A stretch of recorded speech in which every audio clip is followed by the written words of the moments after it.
Welcome to day 6 lecture, forward propagation and back propagation. So in this lecture, we will be studying very important topics like forward propagation. Forward propagation, you already know, and then we'll be looking at back propagation. So first, I would like to tell you what we will cover today. So we'll be covered, as the title suggests, we will cover today forward propagation. This topic you already know. And then we'll also be looking, once again, we'll be looking because I want to explain gradient descent. Actually, gradient descent is not the dedicated part of the syllabus because in data science you already study gradient descent, but I will explain a small amount I will explain of descent to like it will be a kind of a revision and along with gradient descent, I will again teach perceptron learning rule because I consider it a part of, if not a part, then I consider it closely related. It helps you to understand properly, and then we'll be looking more about back propagation and how the chain rule we are implementing, how the chain rule, and then we'll be looking at gradient calculation in neural networks, and then application of forward and back propagation. This will be looking with code, and then we'll be actually we basically made a neural network architecture, and then we'll be doing manual calculation versus code. Manual calculation also I just typed in this. So this is our actually the whole thing what we'll be doing. This will be kind of a big lecture. So gear up and we start. So what we always do, we just revise the last previous lectures. So in previous lecture, this is the PDF of the previous lecture. So we covered the different Python library like TensorFlow and PyTorch, and we also covered basically what is data flow graph and then setting up development environment or virtual environment. Then we have seen this codes also. Not just code, we have prepared a dedicated code file in Google Colab, so we covered that. And then we also in the start of the lecture we also seen how matrix multiplication. You basically knew this formula, but we just translated this into matrix multiplication. How the things inside the system works. So this gave you idea how things work. And now we will be starting with forward propagation and back propagation. So forward propagation, if we just try to read the definition in below introduction to forward propagation and back propagation. So neural networks are powerful machine learning models, but the real power comes from the way they learn to improve their performance. Forward propagation is the process of which the network makes prediction, while propagation is how it learns by adjusting the weights based on errors. Let's break them down mathematically. In perceptron learning rule, if you remember, we studied that how weights and biases gets updated if there is a misclassification, if you recall it. So basically, that is a kind of back propagation because if you read this in back propagation is how it learns by adjusting the weights based on error. So basically, in forward propagation, we move with the name. It suggests the flow is in forward direction. Basically, the inputs are passed into hidden layers and then next hidden layers, and accordingly, how many layers it passed in forward direction, and then output is predicted. Then basically we calculate the losses. Basically, there are different kinds of losses which we'll be looking. So basically, we calculate the loss, and then by loss, basically we get the loss is basically the kind of error which we get, and with the error we use back propagation technique to basically update the weights so that in next iteration our prediction will be more closer to the true value. So basically, if I if you give me a time, I would like to just connect my tab with the laptop so that we can write and understand. So yes, I connected my tablet. So let's just begin with uh, forward propagation first, and then we'll go to backward propagation. Let's just add a page here, blank page, and yes. we got. So basically, I will try to explain you by some example basically. So you basically already know forward propagation, but we are moving with a dedicated system where we have basically assigned lecture days. So we have assigned topic on a particular day. So I will just try to make uh, you understand more better so that you can implement these things. So basically, I will try to let's just first take an example of a neural network. So I will make a neural network here. So this neural network and this neural network is connected. This two neurons, and then we have hidden features basically. So just suppose that this is a neural network, and we have input layer. So basically, this is our input layer with two input features, and then we have a hidden layer. Basically, this is a hidden layer. So hidden layer, and then we have an output layer having output neuron. So this is our output neuron. Please guys adjust with the writing because I even can't do anything about that. And this is the output feature, output neuron basically. And then we have two input features. So two input features. We basically don't consider them as neurons, as I already told, because neurons we basically take those have bias with attached with it. So basically we have two input features. So let's just suppose we already took an example earlier, like we took the example of cost prediction of a house. So basically, let's just consider two input features like we can say like square meter of the land for the house. So basically, uh, basically if I take land area in square meters, so uh, land area, land area in square meters I am taking, and then we just consider number of bedrooms. So these are the two input features which we will be giving to our model. So first we will be having a training data set. So just hypothetically, I am preparing some training data set. So let's just assume like this is a column of A, basically the land area, and then this is a column of number of bedrooms and the price, basically the price of the house basically. So if I suppose like if I have a land area of 1,000 square meter and having two bedrooms, suppose the price may be some 500, and suppose if it's just hypothetical. Please don't add logic to it. So it's just hypothetical. So if I have uh, again two bedrooms, then the price may be 800 something. And if I say like 900, but three bedrooms, so suppose the price is now 600.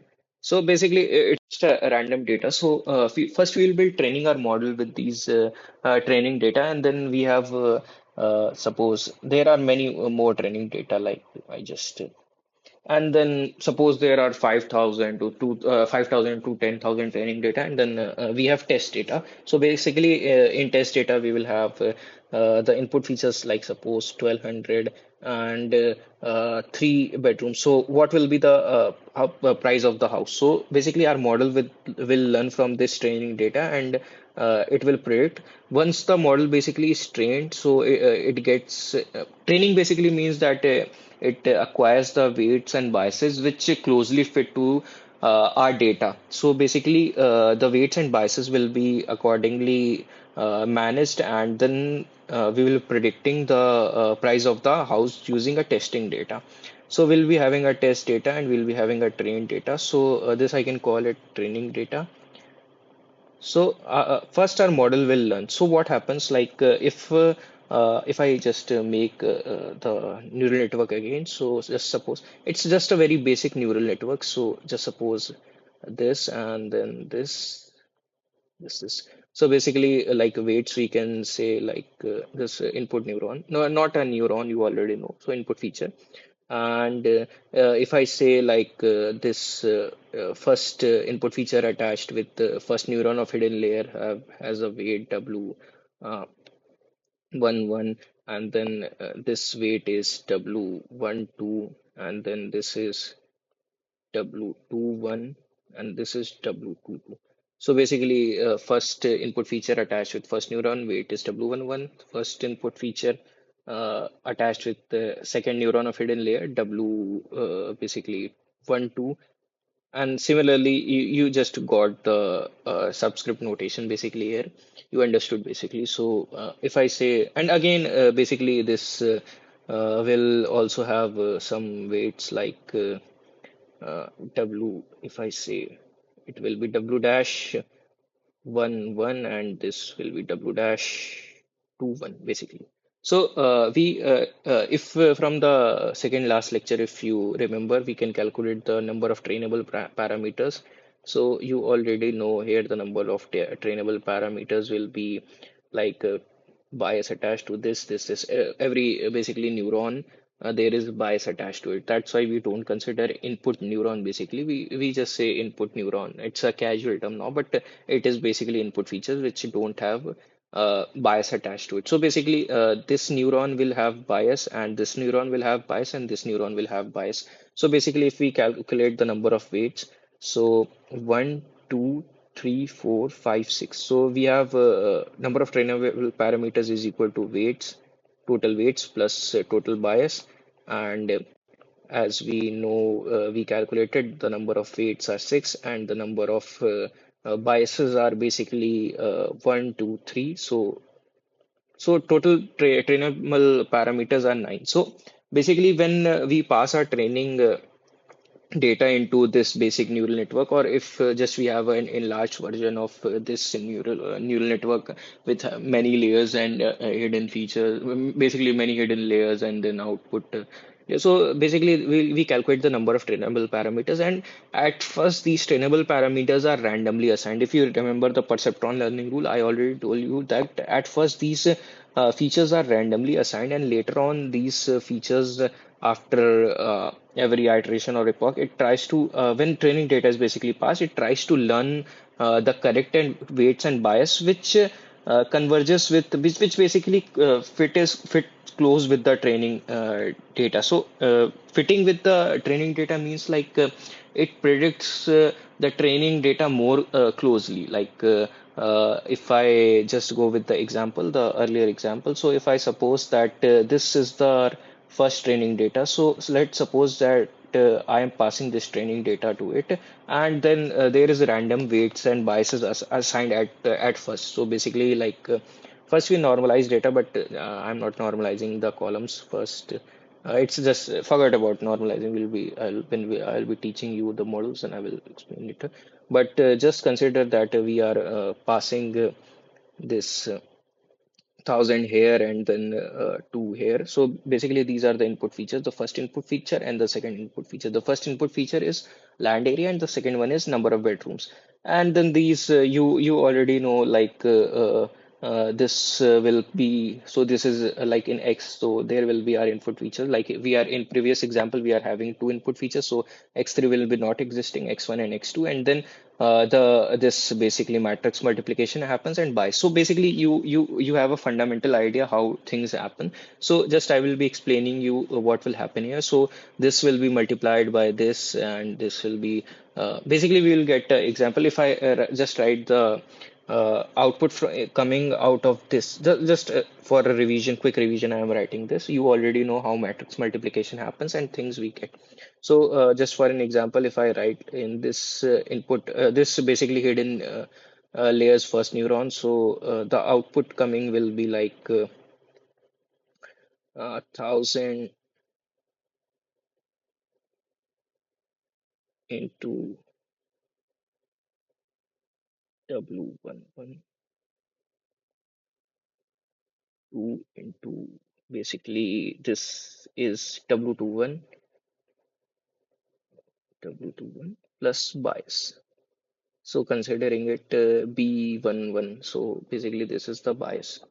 So, after calculation, we will pass this Z to an activation function, and then there will be the output of this neuron, which will be passed later. So basically, this is the what forward propagation is doing. So basically, we are just passing our input feature to the hidden layers, and then first hidden layer, and then the output of that hidden layer goes to next hidden layer, and then so basically, after calculation, we get after further calculations from here, and from here. So basically, we and from here also output.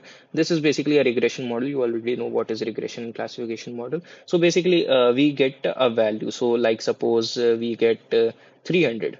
So this is what is after basically we get a value, and this value is basically y predicted. So if I suppose this is y hat, so when random weights and biases were assigned, we after the calculation we got this value. So just remember this, like this is our first training data. So we passed this data to our neural network where random weights and biases were assigned.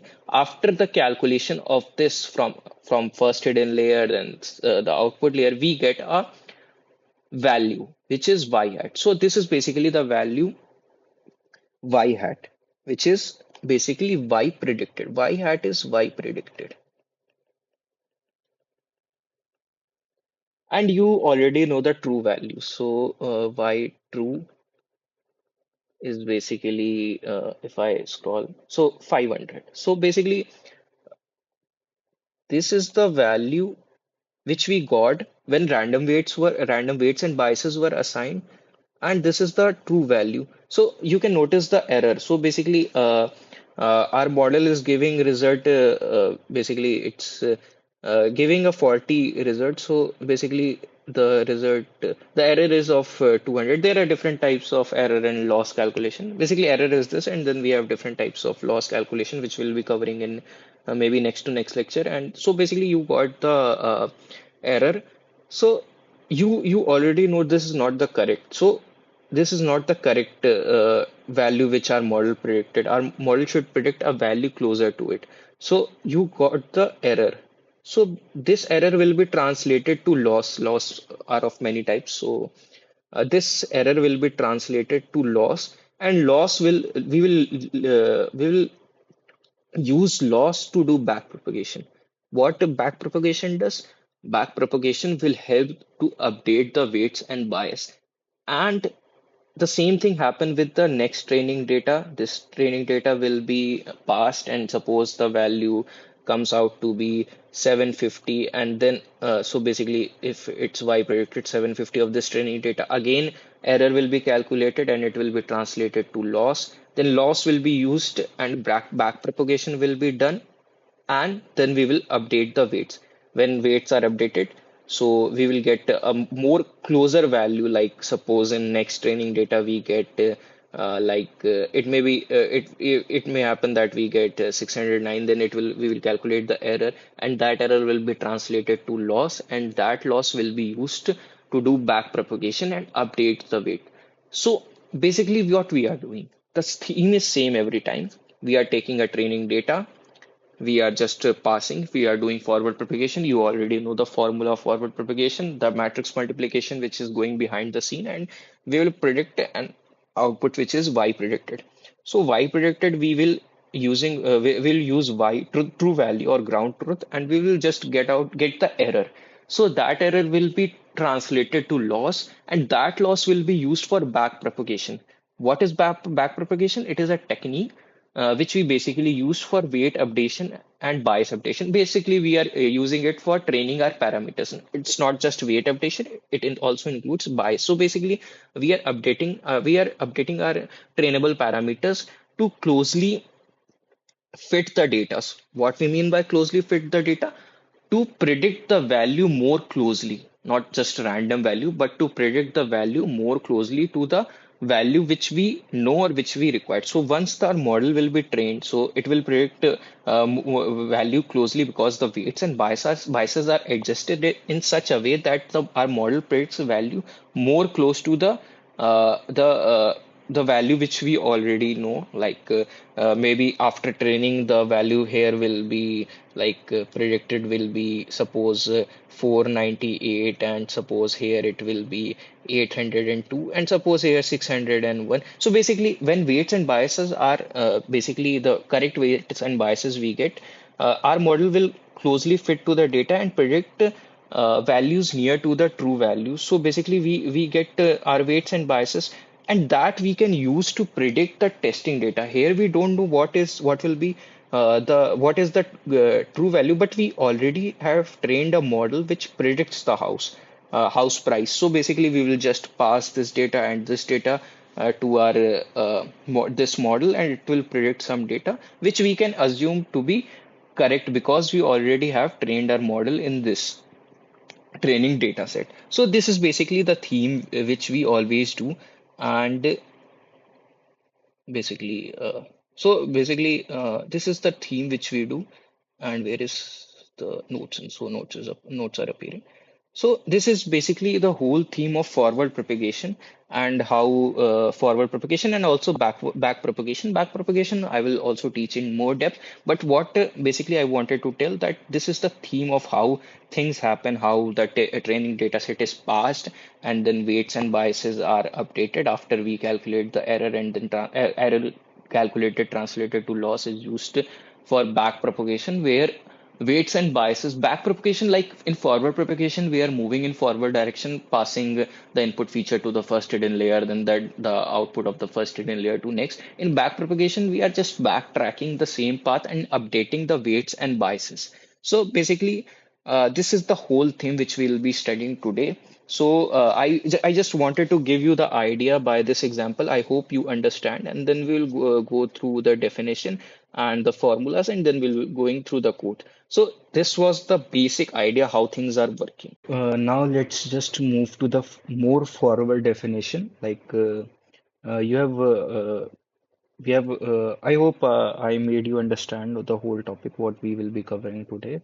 So this is basically what we'll be covering, and now we'll be moving to more formal definition.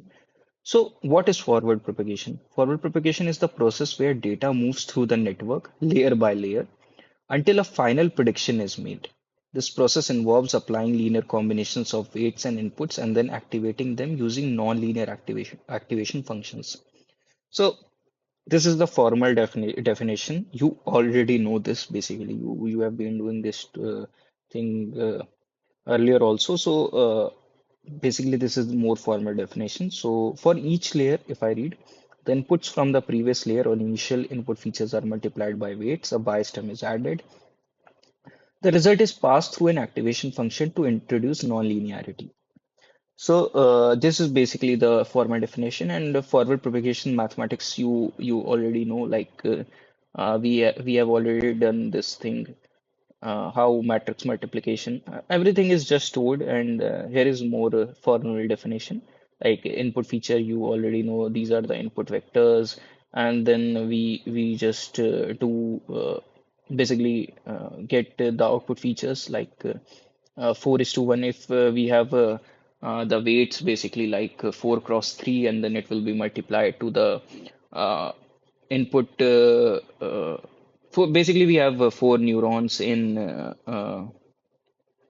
our hidden layers. It is a combination of 3, 4, and I guess 1. Yes. So basically, we just get be doing matrix multiplication, and then we will be adding bias, and we get the value of z. So basically, this is the thing which we uh, are doing. So if I just want to see like what example we took, so basically we took yeah, yes. So yes, I think yes, we took this only. So three input feature and then four neurons in hidden layers, and then we basically uh, have an output neuron. So basically, we did matrix multiplication, like this multiplied by this whole, and then we just adding the bias because four neurons, then the output of four neurons will be getting in 4 cross 1 matrix, which basically will be passed to the activation function, and then that will be acting as an input feature. So same thing is written here. So this is the formula: weighted sum of inputs plus we are adding the bias to it, represents the weight between the input j and hidden layer neuron I in the first layer, and bi is the bias term. Basically, if you read it by yourself, you will understand what is written. And I won't give more time in the same thing which we have already done tons of time. So basically, this is what is happening here. Like this activation function is like we can use a different type of activation function. You already know about ReLU sigmoid and tan H. And then again, the same thing will be done in the other second layer, second hidden layer, and then the final hidden layer maybe uh, here we are taking just the output neuron, and then for classification problems, we just applied softmax. Softmax function is also a type of activation function. So basically, just read this thing, and you will understand basically what is happening. So the example which we are taking, like three input features. Okay. So we basically are doing also the calculation here. So the calculation which are we the basically the neural network we are taking, like we'll be giving three input features, then two hidden layers and one output layer. So this is the input feature which will be we'll be multiplying this. So it is like 2 cross 3, and then it is like 3 cross 1. So basically this actually it is written as 1 2, but is it is a actually it I think the our system does it by ourselves basically. So to consider this as this,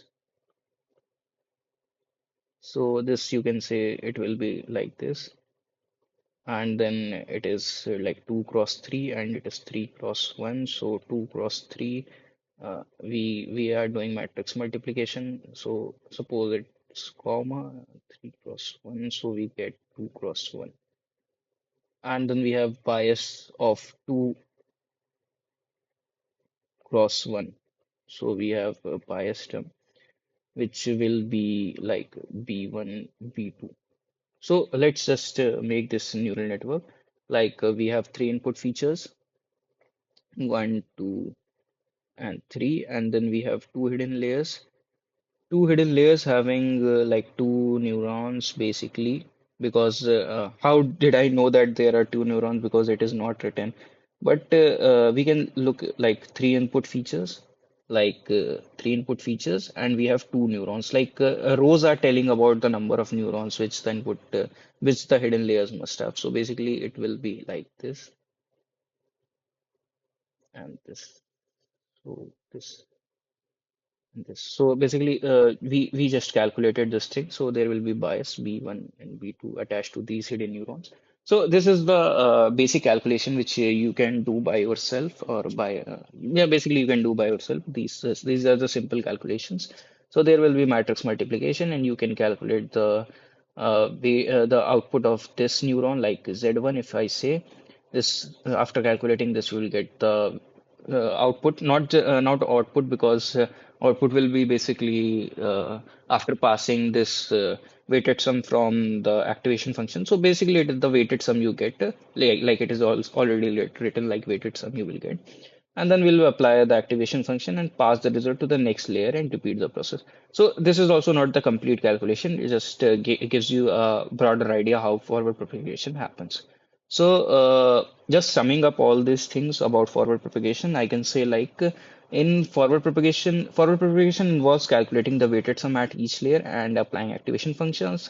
It happens from input to the output, allowing the network to make predictions. So, I think everything is clear about forward propagation, and I would like you to read the documentation pages, maybe like Wikipedia pages or Medium blog pages of these topics for better understanding.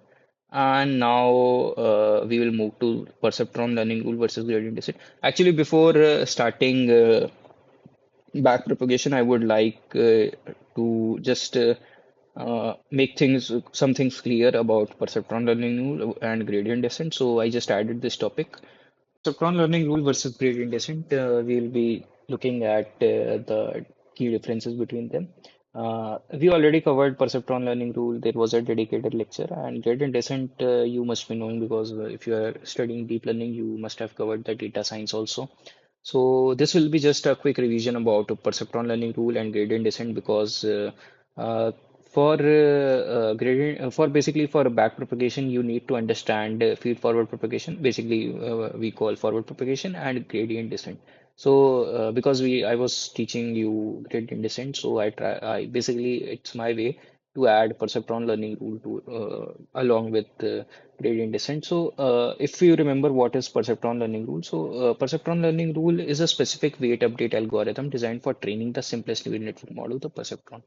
So, perceptron, if you remember, it is basically a neuron which basically it is a thing which mimics the biological neuron. If we go by definition, so you already know what is perceptron and how we have to update its weight. So basically, uh, for a simplest neural network model, so basically simplest neural network model you can consider SLP. You already know what is SLP. SLP is the single layer perceptron.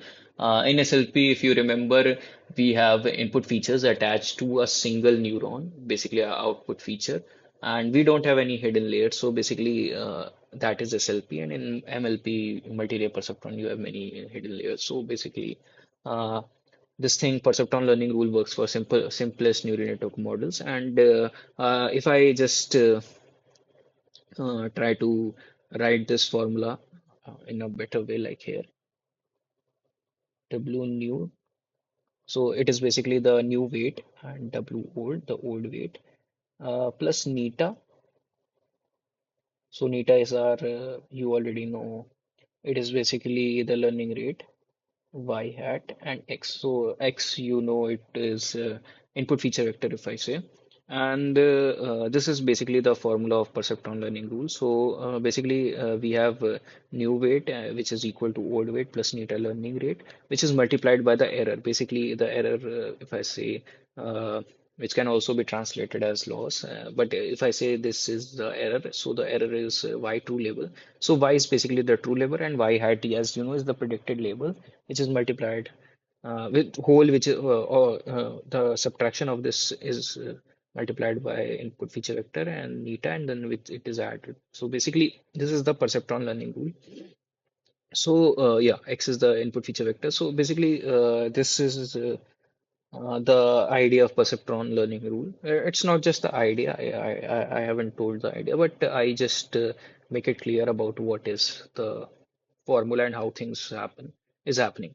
So the selective updates. So if we look at the key characteristics, so selective updates only updates weights when there's a misclassification. I hope if you remember the lecture in which I was telling you the perceptron about perceptron and in perceptron learning rule, I already told you we actually took an example of AND gate and you already looked like.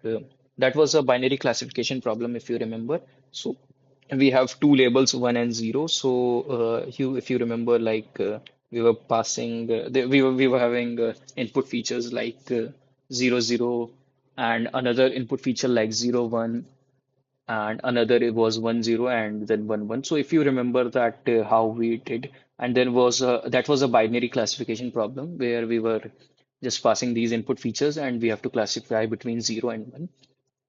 So you basically got the idea of that AND gate thing. So if you remember that it was a binary classification problem, and if you remember that we just took we did a coding of it, and I took the weights and just do manual calculation for you to better understand how things are happening. So the weight updation only happens if there is a misclassification in perceptron learning rule thing.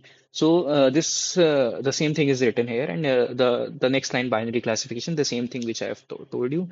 If you remember, the activation function which we used was a step function and convergence guarantee guaranteed convergence to a solution if the data is linearly separable. So basically, this simplest neural network model, these are basically works on linear model. Perceptron learning rule is basically works on it is for a linear model because we you already know because to tackle a non-linear model only we shifted for multi-layer perceptrons and then we took different activation functions. So it was basically the, if I say old age thing, so earlier things basically. So this the same thing is written that guarantee to convergence to a solution if the data is linearly separable, and then there is a convergence theorem also given.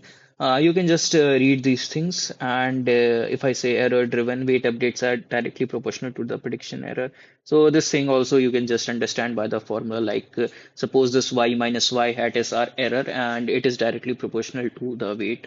So there's the same thing is written, and you can just go through this key characteristics like no explicit loss function. Also, you can read, and these things are already told. There's nothing new about it.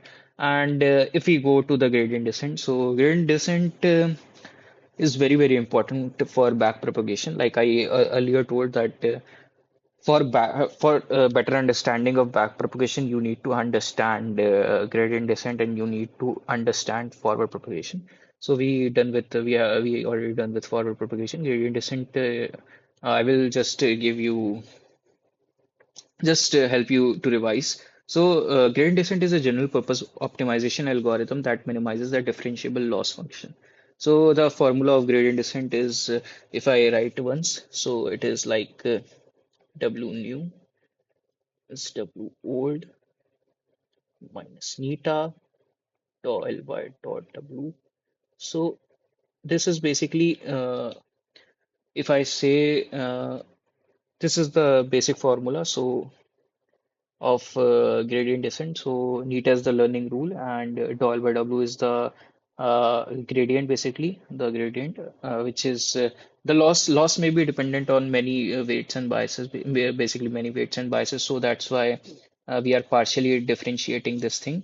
So this is basically the formula of gradient descent. So WT, T basically T plus one is of next iteration and T is of the current iteration. So W would we can say the current weight and the W new we can say the updated weight basically. So neta is the learning rate and del by W the gradient of L is gradient of loss function with respect to weight. So this is the formula of gradient descent. So I would like to show you. Actually, I was reading the Wikipedia page and I found a good example of it. So I would like to show you uh, this thing, an analogy for understanding gradient descent. You should just go and read this page. So basically, you don't have to read everything. You just read the analogy because you are just doing the revision. I hope you understand what is gradient descent. So we just try to minimize the loss. If I say like let's just dig a little deeper into it. So let's just yeah, there is a space here. So just I'll try to just give a quick revision about it. So suppose there is a curve, and just for an example, we are taking a 2D curve. We will just translate this into other dimensions also. So basically, what happens like you want to get a correct weight. So you already know if I say in suppose there is no z-axis thing. So let's just remove this, and we are just doing it 2D. We will at the end we will translate into 3D. So we have just a weight, and suppose this just suppose it's hypothetical that this loss function is only dependent on this weight. So basically we have loss in y-axis and w in x-axis, and then this is our curve. So this is basically our loss function curve. So we already know like what we want to do. Basically, if you see this thing here, what we wanted to do, like if this basically first we suppose that the answer which we suppose like it was 300 was predicted in the first pass, and then we updated it, and then a proper weight came which predicted it 498. Like at the first time, it predicted to basically 300 was predicted. So 200 was the loss, and in at the end when our correct weights and biases were updated, so our loss just reduced. Like our loss 500 minus 498 became just 2. So basically, what we want to do, we want to decrease the loss. So if I just reiterate it once, so basically what we are doing here is like we basically are just trying to minimize the loss. Like see, in first iteration, the first time when this model was passed and randomly weights were assigned, we predicted the price of the house as 300. And what was the loss? 200, because the y true minus y predicted, it gave us 200 loss. But when the training process was complete and then we just passed the same thing, or just try to predict the price, so we got a slightly closer value. I would not say the exact value. I would say the prediction was kind of like 498 price was, and if we subtract this to calculate the loss, we got the loss to be 2. So what we did here, we tried to minimize the loss, and you basically know how to minimize it. Basically, you suppose this is the place where the loss is minimum. You can see, so if this is the curve of loss function, and then you can see that the this at this place, suppose this place to be W naught. One second. Suppose this place to be W naught. If I write it again, yes. So this place is W naught. So basically at W naught the loss is minimized. So what we are doing, we are basically trying to minimize the loss. So suppose if the random weight which was assigned was like W1 was the random weight earlier assigned. Please pardon me for the writing and for the glitch. One second. So this was the weight which was earlier assigned. So what we are doing, we are trying to just update the weight so that we can minimize the loss. So if I just write the formula again, so W new is equal to W old minus neta, neta and tau L by tau L by, wait one second, please.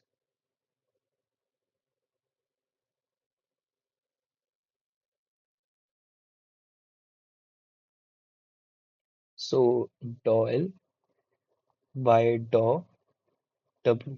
So basically, what's happening? Like if we just at this place, if we find the slope, so it is a positive slope. So this formula is we don't have to change the formula according to the gradient. It's automatically like it all automatically does thing. So what happens? So basically, there is a positive term, dou L by dou W, the positive slope, and we know that we somehow has to decrease the value of weight to achieve minimum loss. Like from W1, we have to go to W naught.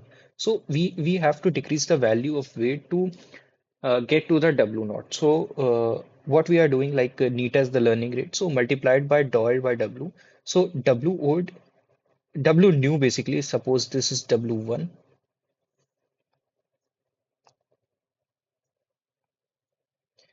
W1, and when this thing is subtracted from it, we got suppose some value like W2. So basically what we got, like we came to this value, here is W2, and again then we have a lesser, we will be having a positive slope, but it will be less than the slope which was present at W1. So again we will be getting like a new value, and again the iteration, like suppose we get W3 after doing that, and then we will be getting more positive slope, but of lesser value, and then we will automatically merge to W naught. So what we did, we basically did an iteration kind of thing, and we merged to the value of W naught where the loss is minimum. this is how the weight updation takes place. Suppose if there was a value here, suppose we have W uh, one dash, so there will be a negative slope. Now what we have to do? So basically, you already know to get to the minimum loss, we have to get the value of W to be W naught. So we will add. So basically, if we have a negative slope, so this thing is now negative and negative turns to be positive. So this whole thing turns to be positive. So we will basically get a weight W2 dash. So basically a, a thing, this thing is a positive thing which will be added to this. So basically we will be getting a new term W2 dash which is here somewhat. And the same thing will repeat again, the slope at this place, and then we will be adding and again, and it will slowly merge to W naught. The same thing will be happening in other dimensions, like when loss function is not just dependent on W, it may be dependent on weight. Suppose if I now say it is to be W dash, and again the loss function is dependent on W double dash. So basically, this thing can be translated to different dimensions, more dimensions. Just I gave an example how things are working. I hope you understand that how we are just minimizing the loss function to get the weight. So the same thing can be translated to different, basically different, what I say, to dimensions, and the same thing will be happen. So if I just read the uh, formula. So continuous updation takes place, not like the perceptron learning rule. So update weights on each iteration regardless of correct, incorrect classification. Versatility works with any differentiable loss function. So the different loss functions you will be studying, and you will understand more about it. Variants has multiple variants like stochastic gradient descent, mini batch gradient descent, and batch gradient descent.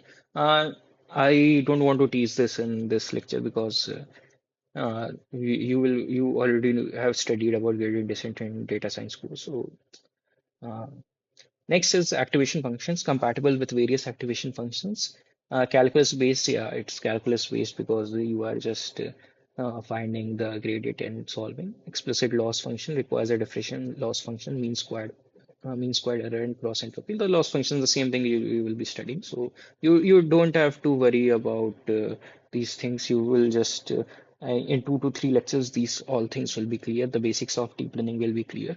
So no convergence guarantee may converge to local minimum rather than global minimum. Yeah, this may happen like suppose if I tell you like this, just for an example, this may be a graph, and then you already know. So like if I make it more clear,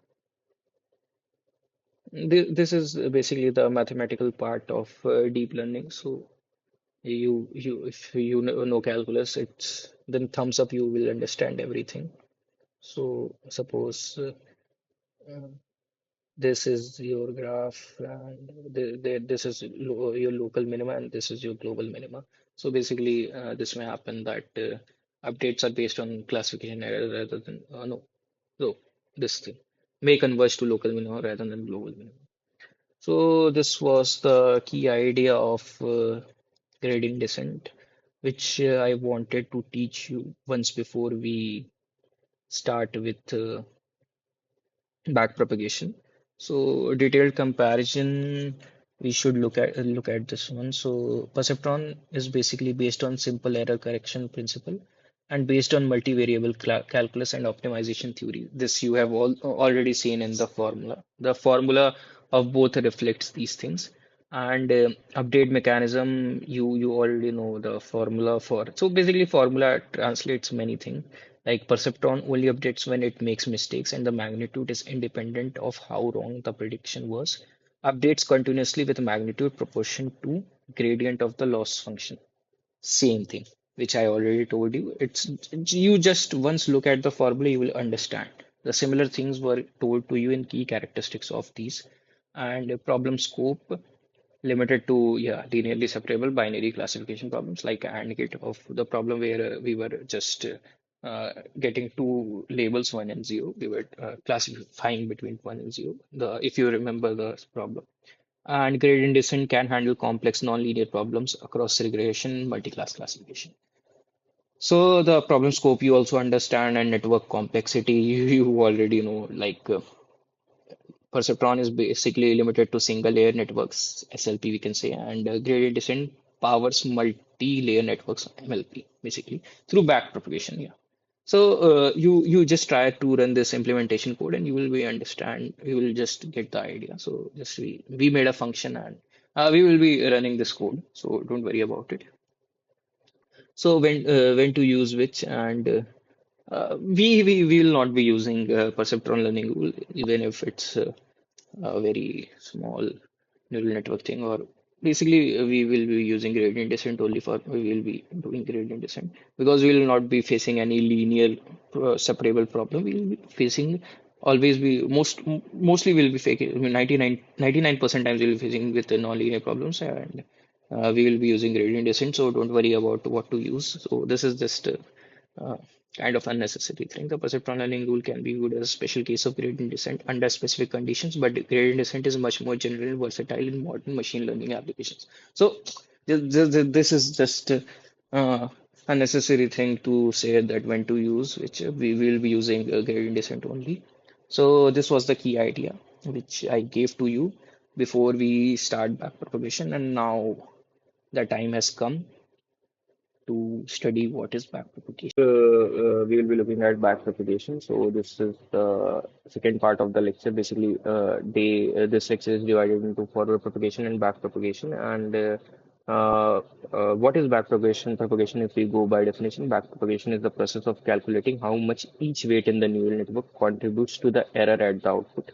Using this information, we can adjust the weights to reduce the error and improve prediction. So basically, you have already know how the basic DL model is training. So basically, you know how the losses are. First, the errors are calculated, and the calculated errors are translated to losses. So basically, till losses you already know. I've told you earlier also in this lecture only. So if you are confused, you can just look it again. So basically, this backpropagation thing we will carry on after loss calculation. So basically, you here is a quick revision about the chain rule for gradient calculation. You already know there is a composite function, and then we are differentiating with respect to x. So in the context of neural networks, this means calculating the gradient of the loss functions with respect to weights by chaining together the partial derivative. You basically know this how basically chain rule of calculus. So let's move to mathematical steps in backpropagation. So there are a few kind of steps which I will explain here, and then you will be looking at how things are going on. So mathematical steps in backpropagation. Let's break it down for a network with two layers. So basically, there are two layers. So loss functions start by computing the loss. So basically, if I say this is the error, basically, if I say we calculated the error, kind of this is error, and we already know that suppose 500 is the not to suppose it's already given here that we are taking 500 as a true label. So this is the true y and this is y dash, so y minus y dash, basically this thing we have taken here. So yeah, so basically this is the same thing, so this error square, and then we basically the summation, if we have multiple outputs, so basically we will sum it all, and then this, so basically we calculated the loss. This is the mean square error or cross entropy. There are different kinds of losses. So basically, this is how we calculated the loss, and the gradient at the output layer. Compute the derivatives of loss with respect to the output of the final layer y hat. So basically, this is the same thing that we have to compute the derivative of loss with respect to. So we have to derive it basically, derivate it basically. Pardon me. So then backpropagation. This then backpropagate this error to the weights of the last layer. So basically we will be differentiating this. and it's better if I just try to explain in just let me add a page here.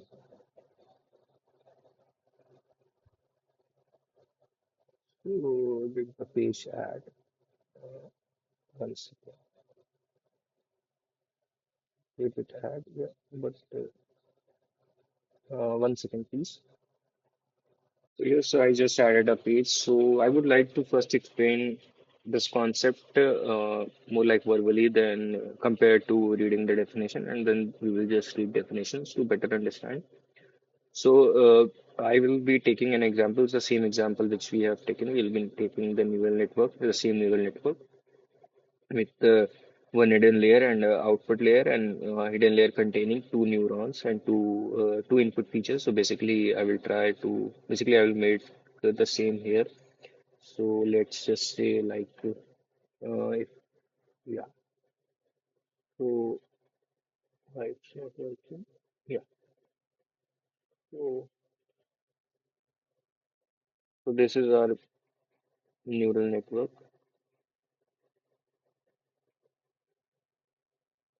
So let's just say one weight, and this is one two. You already kind of know the like you can keep any annotation, but you already know this. W11 if I say dash and W21. And let's just take bias B1, basically just one second. B1, B2, and say B dash. So basically these are the weights. So this one is W12. So basically, the first number of the subscript representing the first or second neuron of input feature, basically the input feature, and the later number of the second number of the subscript is basically representing the which neuron of the hidden layer. So this is kind of simple annotation which I just made it, and let's just say that we are calculating. So considering here we are considering linear activation function. So basically, linear activation function, or we can say that there is no activation basically. So this means like that if I calculate a weighted sum, so what we do, we calculate a weighted sum and then we pass it to activation function before passing it to the other output or before passing it to next a neuron or next neuron in the other layer, maybe it may be hidden layer or any kind of output layer. So basically, we first calculate the weighted sum and pass it to activation function. So you can say that we are skipping that part of passing it to activation function and taking the output or the weighted sum plus bias to the next neuron of the other basically hidden layer. So it's the same basically linear activation function or no activation function we can say, or we can say or no activation. So we are just doing it considering this. So if I calculate basically Z, which is the output of the final, basically the output from the output neuron. So it will be like, I say, one second, yes. So considering x coming from this place, which is multiplied, and then y coming from this. So basically, 2 1 dash y plus b dash. So basically, if we are not considering what we used to do, that we used to pass this thing to an activation function. Since we are considering linear activation function or no activation function, we can say that we are just taking this only. So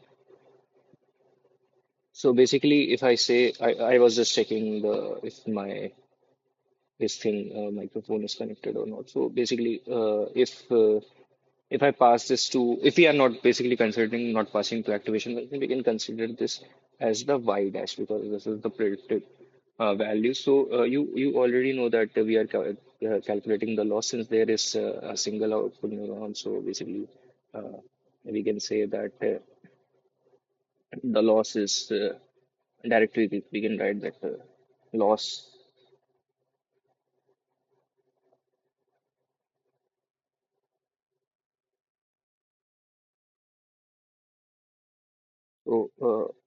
So this is the loss. So we can calculate the loss, and if we have calculated the loss, so you can see that the loss is basically dependent on this. If we consider, if we just remove the summation basically, and if we just remove the summation and calculate the loss, so basically, if this is the loss, basically, if we have passed a training set, so suppose the training set which we already passed, so suppose this is the training set which we have passed and we have calculated the loss. So basically, this is y minus y dash if I say. So basically 500 is the actual, considering it is a ground truth and 300 was predicted. This is the error. So error is translated to loss. So similarly, considering only first training set, if we consider this removing summation thing, so if we consider this is the loss coming after passing a training set, so this is the loss basically. And you can look like this loss is dependent on how many things. So basically, this loss is dependent on W1, one second. So we this loss is basically dependent on W1 dash. It is dependent on X also, because if basically X changes, the value of loss changes. And basically X changes, Y dash changes, and then the value of loss changes, and it is dependent on Y1 dash. It is also dependent on W21 dash, and it is also dependent on Y, and it is also dependent on Y. So you can see that this loss is dependent on these five things, and if you will see that X coming from the other basically other neurons. So X is also dependent on the weights and the result of previous neurons. So X is hence dependent on other other things, like if I just give an example to calculate X. So basically X, if I see, yes. So let's just calculate X, like suppose X is from coming after this neuron. So basically X is equal to W11. And suppose the input feature to be A. So this is the input feature A. And then we have basically P1, W21. And suppose the input feature from here B. And then we have bias stem. So X is also dependent on five things. So X is also dependent on five things.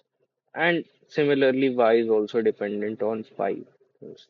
So basically, this is how we can see that losses are changing. So basically, loss is dependent on that five, basically three weights, two weights plus bias, and the output of the previous neuron. And the output of the previous neuron depends on the output of their previous neuron. So basically, this is how loss changes, and this is how loss translates and accumulates. So basically, to minimize the loss, we have to basically we have to select the correct value of weight, so that we basically get the minimum loss, because at the end we have to minimize the loss. So this is how loss is dependent on weights, biases, and the output of different neurons.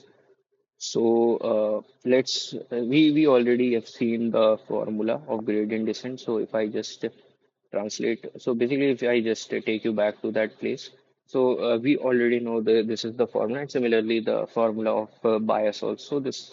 So you will be doing the similar thing. We will be basically, if I write W mu is equal to W whole minus mu, then it has the learning rate, and dou L by dou W. So basically, loss is dependent on many weights biases, and so basically we cannot. It's not singly. It's not just dependent on one variable. It's dependent on many. So we have to take a partial derivative of that. So if I try to calculate the loss, so basically, if you see that loss, we just cannot calculate the loss directly.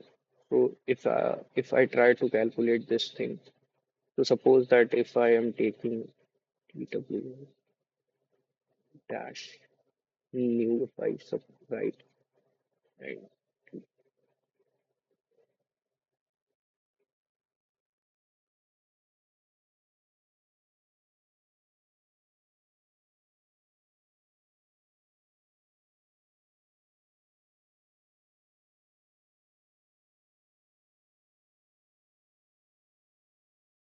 so let's just first calculate the gradient. So basically to calculate the gradient, let me add a page.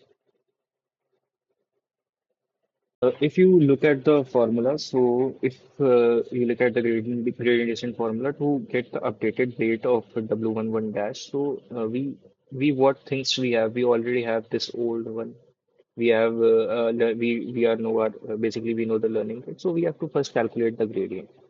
So you have already seen that this loss is dependent on y dash, and y dash is dependent on these five, basically five, and then those other variables are dependent on the other five, or just we have to backtrack things. So that's why the name backpropagation is has come, because we are just backtracking. So basically, the weights, these weights are of these weights. Basically, if you see, this y dash is dependent on these weights if we have calculated like W11 dash, W21 dash plus P dash, and you have already seen the outputs coming from the previous layer neurons. So basically, you already know that y dash is dependent on these things, and L is dependent on y dash. So hence, L is also dependent on these.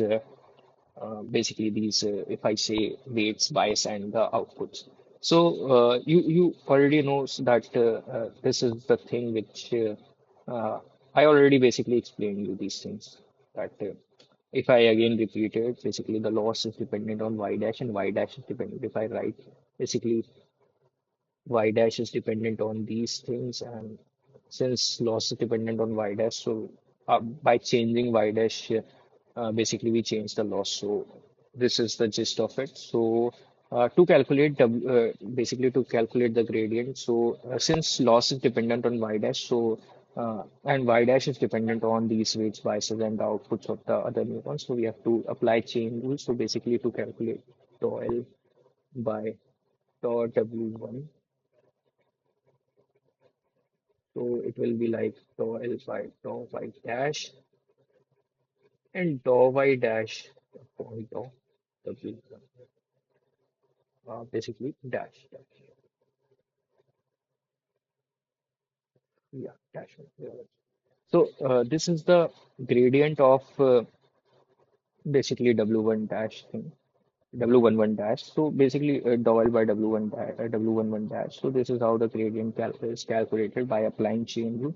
And similarly for if I say W21 dash, so basically similarly if we do W21 dash, so but look, just look at, we are applying simply the chain rule, and we are getting the gradient. So if we just put this gradient here, and for the equation of W21 dash, if we put the gradient in that equation, we will just get the updated weight.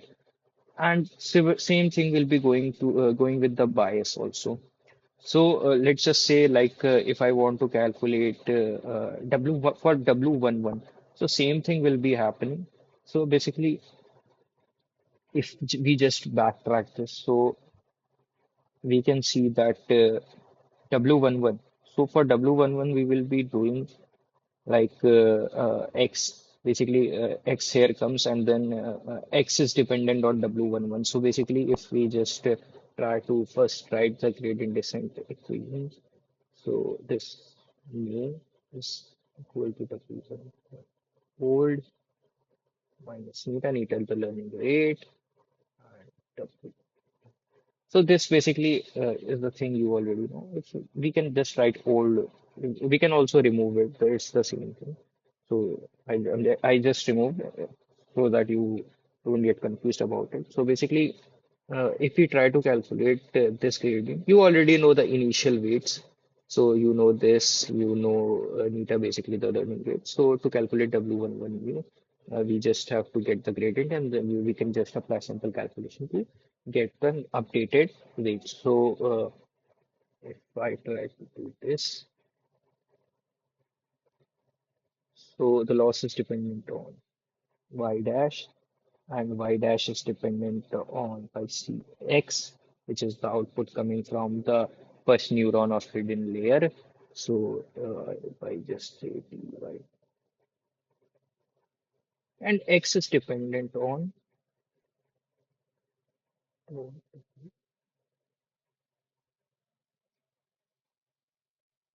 one. So this is how we just calculated the basic. Basically, we just calculated the what we say gradient. So basically, we just calculated the gradient and we just applied gradient rule to get the updated W11 new. So basically, this is how the weights and biases are updated just by applying the chain rule and applying the gradient descent. So this is all the theory behind it, and this is just all the definitions. So what we have done. So we will just first try to complete our story and how it began, and then we will be just reading the definitions to keep you understand all these things. And then I also just search this back propagation explainer. So this will be very helpful to you. We'll just try to understand how things are working. So let's just complete our story. So we begin with our story. Like we were just we ourselves created a problem of land prediction. So we have two input features. We just created a simple neural network model. So this is the two input features, and then there is a single hidden layer having two neurons, and then output layer having a single output neuron. So this we just created a regression problem, and we were taking the two input features as land area and number of bedrooms. So basically, we just had just by ourselves created a training set. So this is the training set, and then we have a testing set also. So we try to train our model. So I already told how the forward propagation works. So first we calculated the number of trainable parameters. Number of trainable parameters is equal to weights plus biases. So we calculated that there will be nine weights plus basically nine trainable parameters, which includes weights and biases, six weights and three biases. And we just try to first we pass this and try to predict the price of the house with random weights and biases. So we got the answer, suppose 300, and we just try to calculate the error. Error is translated as loss, like I can write this like MSE if we are taking. Yes, we are taking mean square error. So if I just try to translate the loss, so translate the error into loss. So this is the loss of this. So this loss, and then after passing this, we try to basically we just try to update our weight. So this is the part of the forward propagation. We calculated the loss. So if I say 500 minus 300, 200 is the error which we just try to put here, and 200 square it will be like 40,000 I guess, and then half like 20,000 maybe. So we just calculated the loss, and this loss moves to let's just jump to the back propagation theory. So this loss which we got will be utilized to calculate the gradients and will be utilized to calculate the updated weights and biases. So basically we just took two example like W11 dash to update W11 dash. We just needed the old one, which is the current one, and we applied the gradient descent formula. So basically this is how the weight W11 dash updated, and similarly we calculated the gradients. So we will apply the same gradient descent formula. So if I just write so for W21 dash,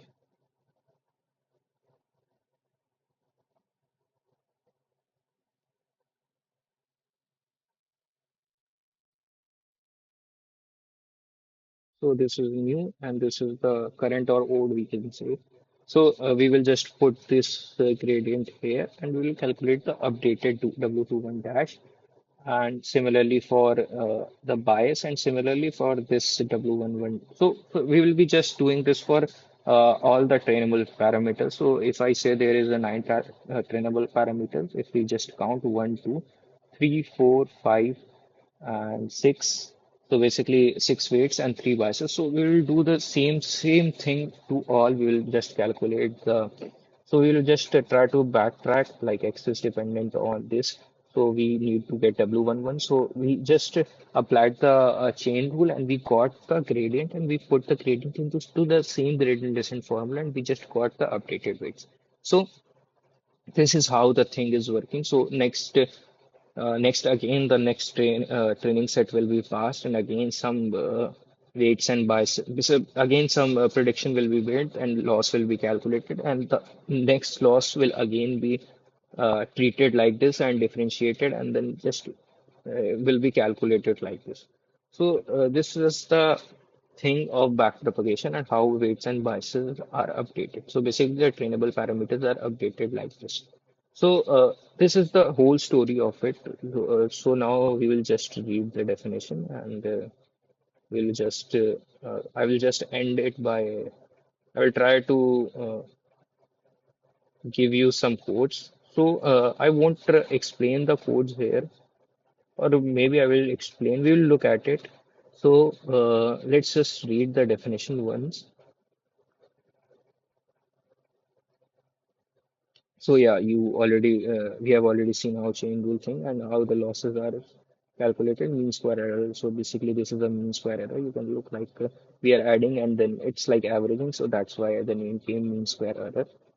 And then the gradients are calculated. You have already seen a chain rule to propagate error backwards. So the same thing is explained, and then we just applied the gradient descent formula.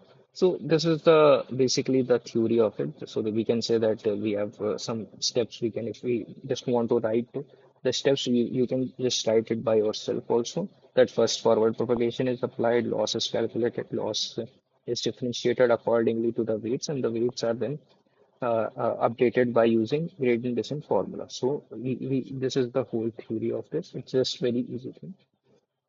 So you can look consider a simple neural network with one hidden layer. And the same thing, compute the loss, gradient loss with respect to the weights in the output layer. So this is basically the thing which is calculated and where A1 is the output from the first layer. So after differentiating, if we just differentiate it, you will get the answer like dot two. I don't know what kind of subscript they have taken, the what notations where basically this is considering. So if you literate the oil by W1 dash, the oil by dot Z1, dot Z1 by dot W1. So this is how the backpropagation error to the hidden and repeat the process. So this is basically, if you just don't go by definition and you just understand the what things I have explained here, you will clearly understand the thing. So these proper definitions are for like if you want to revise and just don't want to watch the video again, is given for that. But the purpose, if you understand the theory, then you just don't need to read these definitions. These definitions are like kind of a bookish, so you just don't have to worry about them. If you have understood this thing, so it's complete. I assure you have completed this thing. So the same thing, gradient descent calculation, and then there is an example about it. So you just look at the example and you will just read it by yourself and you will understand. If any problem comes, you can just comment down and the issue will be surely resolved. It's just very easy thing. You don't need to worry about it. And application of forward propagation in machine learning, make predictions based on current weights. Yes, you already know what forward propagation does. And back propagation adjusts the weights to minimize the error in predictions. So basically, at the end, we are minimizing the weight. So that's why we are using the gradient descent formula because we already know that gradient descent, it's basically optimization. So we just want to minimize our weight. So that's why. So this is the uh, Python implementation of forward and back propagation. So this you can run the code. So we are using the Keras library, and you can just try to run this code, and you'll understand. So basically, I've taken a example for manual calculation. You just read it, and you will understand. There is nothing to explain about these things. These things are very basic. If you have understood this part, you have just covered the whole backpropagation thing. This is the whole complete gist. It's a very easy thing. You have gone through the story. I will just, for once, I will again reiterate the story, and you just follow that. Just first we do forward propagation by passing for the first thing is that we create our model. So basically, if I go through the code, I will explain it.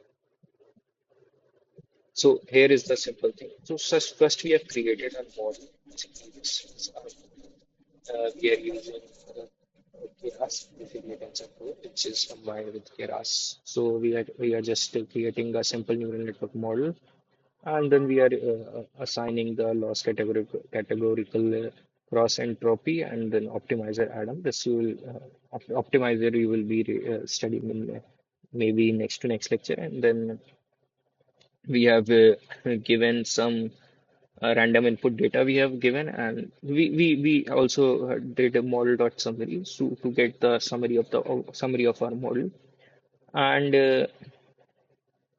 you can look like input shapes 32. So basically we have 32 input features, and basically we just try to predict what model it has predicted, and just we try to run the epochs for back propagation. So basically first we will be passing a training set, then calculating a loss, and from loss we are calculating the weights and biases. This is the whole complete gist. I will just try to add code, how the code is thing is working, and your work basically, you can say, just an assignment, is that you have to understand this complete thing. If you don't get, you can just comment down, and you just read these things, you will completely understand. So I will end up the theory here. So we will be now looking basically on the code, because I just said that I would like to explain the code. So we'll be looking at the code and be looking at the backpropagation explainer. At the code example, which I just prepared. So this is the code example, which I will be showing you. And actually, it's running. And let's just first look at the data. And this data, I actually downloaded a CSV file from Kaggle, and it's the same data which we have been studying. Like there are many other input features which are important for basically the house prediction, but we are just considering two input features. Like we took bedrooms, we considered bedrooms, and square feet of living we have considered. So we just filter out these features, and then we are just trying to predict the house price. So this is our model basically, and it is one another model also continuously running. So I just first explain you the code, and we are using TensorFlow here. So we imported layers for basically layers are used for making the uh, our model, and basically we have imported Keras, we have first imported TensorFlow, and we also imported Pandas. So because we want to handle the CSV file, so we just gave the file path. So first I uploaded this data.csv which I downloaded from Kaggle, and then we I just uploaded its path, wrote its path here, and then I just basically took the two input features, the two columns, bedrooms and square feet of living, and the target variable y as price. And we have to normalize the input feature. Why we have to normalize the input feature? Because actually, if you remember, I tried to tell you this in when I was explaining forward propagation, but I just skipped that now. But I will tell you because we use normalization, like this is a standardization. So basically, we use normalization because if you look at the data, you'll find that the bedrooms have small values and square feet of living has larger values. So this, if we don't normalize our data, so basically what happens, like uh, our model adds biases to it. Basically, it gets more dependent on the column or input feature having larger values. So this basically also uh, results in biases, and also if we normalize our data, that it improves in convergence speed. So basically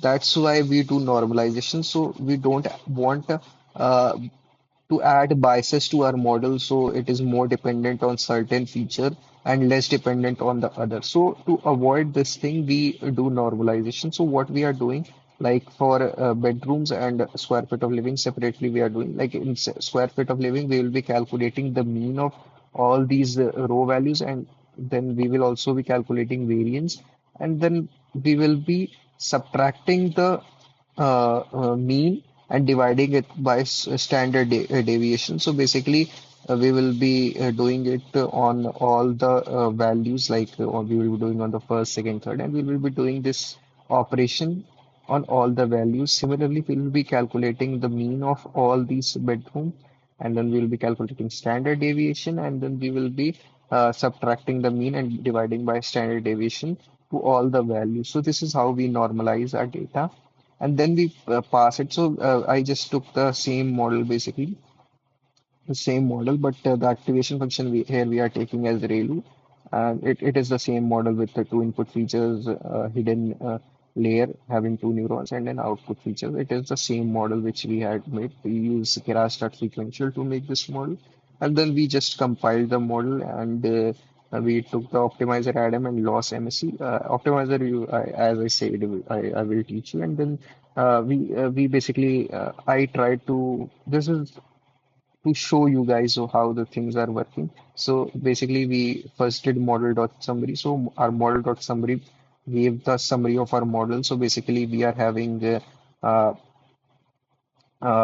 hidden layer and an output layer. So basically, there are two layer. We just don't consider input layer as a layer specifically, but we have two main layers which we created with the output shape of two, basically the two output from the hidden layer and one from the output layer. So basically, we calculate the parameters are calculated, and I just try to make a function here. So I would like to just show that how weights and biases are updated, and you can see during initial trainable parameters, weights these are the six parameters. So basically, in between the input feature and the hidden layer, there are six parameters.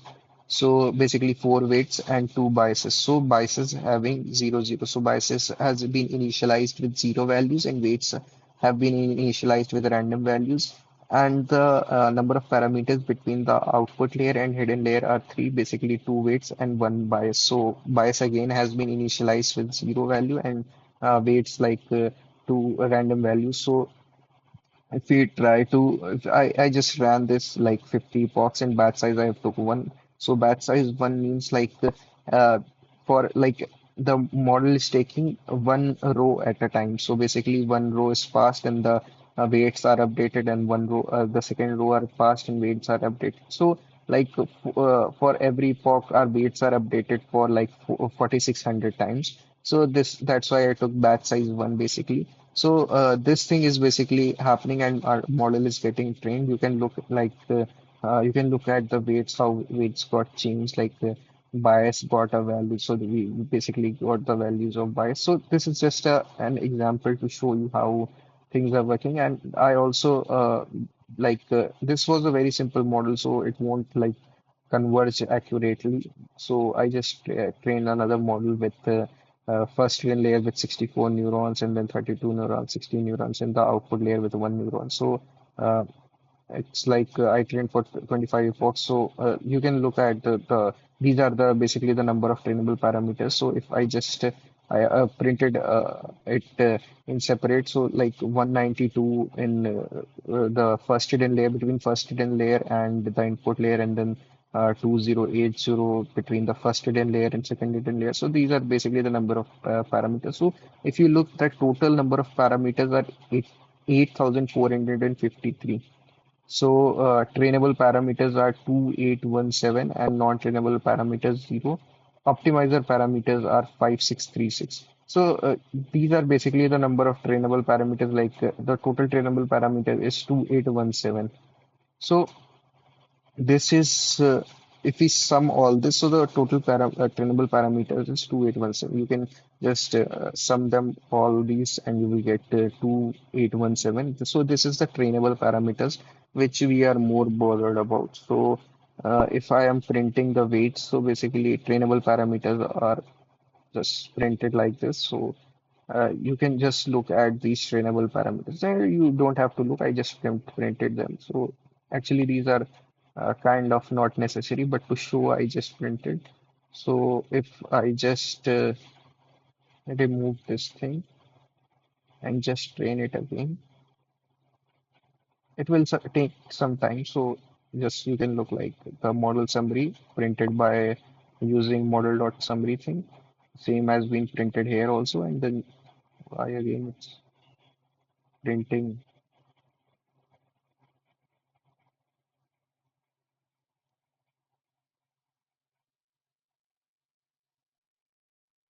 I just removed the function, still it is printing.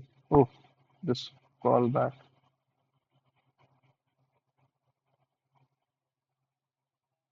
So the now it will work. Basically, I deleted the function, but the function has already been stored. Basically, the function has already been run once. So basically, the function was initialized and the callback was working. So therefore, it just started to print again the same thing. But I just removed the callback. So now it's not calling back the function to print the number basically the values of trainable parameters. So now it's training. So now you can look like you may find I won't say that our model will predict, but correctly, but you may find that loss are decreasing with the number of epochs. So this is how basically the backpropagation things work, that weights and biases get changed and updated. And this is just very basic thing which I just wanted to show. We will be having a dedicated lecture on model making, and then we'll be trying to get accuracy, and we'll be looking at more about these optimizer parameters and all these what are total parameters, trainable parameters, non-trainable parameters, and optimizer parameters. We'll be looking all these things. So you just don't have to worry about it, but you can just look at number of trainable parameters by calculating these things, by summing all these things, and this is just a basic thing about forward propagation and backward propagation. So this I just used TensorFlow and Keras to make a model. We can do similar thing using PyTorch. And a site which I want to show you is this site, Backpropagation Explainer. You just go through it and read this thing, so you will better understand how things are working. And you can try. There is a tool also. So these things actually all are explained to you. If you remember, everything is explained to you. And if you try to just look at, this is a so basically this is the tool, and we have basically data set on sine, cos, tan, h. So basically we can set the learning rate, and we just try to increase and decrease the layers. So I just if increase the layer and try to train our model. So you will look like you already know. So the dotted points are our ground truth and the values are past. And you will see that with the time it will basically train our model, and the model will converge with the sine graph. So this is our sine graph if you know. So you can also see with epoch the losses, the loss calculation. So there earlier there was more loss and then the loss decreased. So basically with passing epoch, our model is training such that it aligns with the true values. So you can look at like input neurons are given, then ReLU neurons, and basically input neuron and ReLU neuron, which means that the input features, the weighted sum basically is passed to activation function ReLU. So you can just read this page and you will better understand how things are working. So if I just click stop and click to animate epoch, so this is how first like forward propagation is happening, and then backward propagation, like weights are updated, and then uh, update happened and new loss calculated. So basically, this is how it's in slow terms it's happening, and you can just change the learning rate and go back to fitting if I do. And if I just stop and try to reset it and just start again and click to animate, so in 13th epoch, the first forward propagation happened, and then the values which we came, and then we calculated loss, and then backward propagation happened, and then update happened. So if I just new training example, if I just first forward propagation, then loss calculation, then backward propagation, then weights are updated, and then the next epoch has run. So same thing which I have told you earlier. So you can just try this explainer, and you will just read it and you will understand. You will understand gradient descent also, a little bit of gradient descent also, and you will just understand how the basically deep learning model works. So let's just wrap up this lecture, and we'll meet in the next lecture. Thank you.